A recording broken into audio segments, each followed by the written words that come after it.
Hello student, कैसे हैं आप सभी। आज की वीडियो में करने वाले हैं कक्षा 10 प्रश्नावली 1.1 का प्रश्न क्रमांक 3। और प्रश्न क्रमांक 3 दिया गया है, अभाज्य गुणनखंड विधि द्वारा निम्नलिखित पूर्णांकों के HCF और LCM ज्ञात कीजिए। यानी अपन के लिए यहाँ पर सवाल 3 दिए हुए हैं।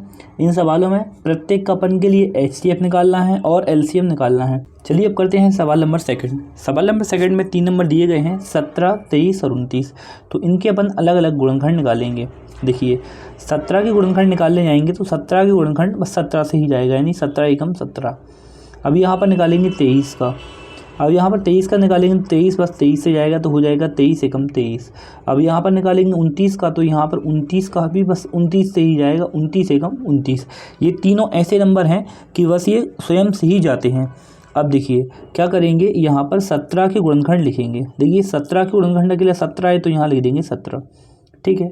अब जो 23 के गुणनखंड है तो यहाँ पर लिख देंगे अकेला 23। यहाँ पर 29 के गुणनखंड आए तो वो आए हैं कुल अकेला 29, ठीक है। अब देखिए अब सबसे पहले इनका निकालेंगे HCF। तो यहाँ लिखेंगे 17, 29, 23। 29 पहले लिखा हुआ है, कोई दिक्कत नहीं है। 17, 29, 23 का HCF, तो यहाँ लिख देंगे HCF। देखिए अब HCF में मैंने आपके लिए बताया था कि तीनों में अपन के लिए कॉमन देखना है, पहले वाले सवाल में बताया। तो देखिए अब आप बोलेंगे सर तीनों में सर कुछ भी कॉमन नहीं आ रहा है।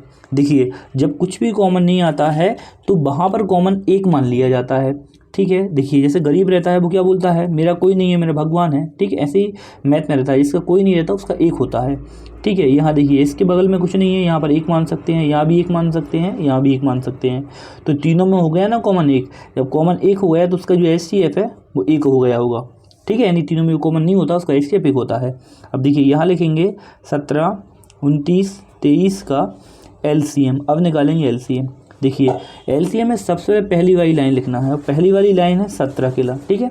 अब देखिए दूसरी वाली लाइन में लिखा हुआ है 23, ऊपर नहीं आया है तो यहाँ पर लिखेंगे 23। और यहाँ पर 29 से ऊपर नहीं आया तो यहाँ पर 29 पे लिख लेंगे, और तीनों को गुणा कर लेंगे। जो गुणा करने पर आएगा वो अपना LCM हो जाएगा। अब देखिए यदि आप तीनों नंबर का आपस में गुणा करते हैं तो आप याद करें इसका जो आंसर आता है वो आता है 11, 33, 9, ठीक है। मुझे याद था कि इस वाले सवाल का आंसर इतना आता है तो मैंने लिख दिया। यदि आप गुणा करना चाहें तो आप गुणा करके देख सकते हैं।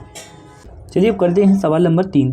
और सवाल नंबर 3 में संख्याएं दी गई हैं 8, 9, 25। करने का तरीका सब में सेम है। सबसे पहले यहाँ पर 8 के गुणनखंड लेते हैं। देखिए 8 है, 2 से चला जाएगा, यानी 2 चौके 8। यहाँ पर 4 आ गया, यानी 2 से आएगा, 2 दूनी 4। यहाँ पर 2 आ गया, यानी 2 से आएगा, 2 एकम 2। अब चलिए यहाँ पर 9 के गुणनखंड लेते हैं। देखिए 3 से आएगा तो हो जाएगा 3 तिरका 9। यहाँ पर 3 आ गया, फिर 3 से आएगा तो 3 एकम 3। यहाँ पर लिखा हुआ है 25। अब देखिए 25 के गुणनखंड लेंगे तो 5 से जाएगा, यानी 5m 25।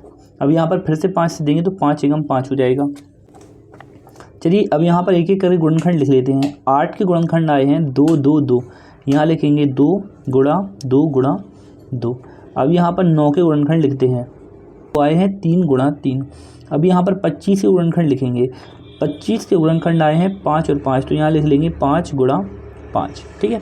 अब देखिए यहाँ पर सबसे पहले लिखेंगे HCF के लिए। तो यहाँ लिखेंगे 8, 9, 25 का HCF। यहाँ लिख देंगे HCF। अब देखिए HCF मैंने आपके लिए बताया कि जो तीनों गुणनखंड लिए हैं तीनों में कॉमन नंबर देखना है, लेकिन अपन के लिए दिख रहा है कि सर तीनों में कुछ भी कॉमन नहीं आया है। अब जब तीनों में कुछ भी कॉमन नहीं आया है तो वहाँ पर कॉमन एक होता है। मैंने आपके लिए बताया यहाँ पर आप गुणा में एक मान सकते हैं, ठीक है। यहाँ पर कुछ भी कॉमन नहीं आता है, वहाँ पर कॉमन एक आता है तो HCF एक हो जाएगा।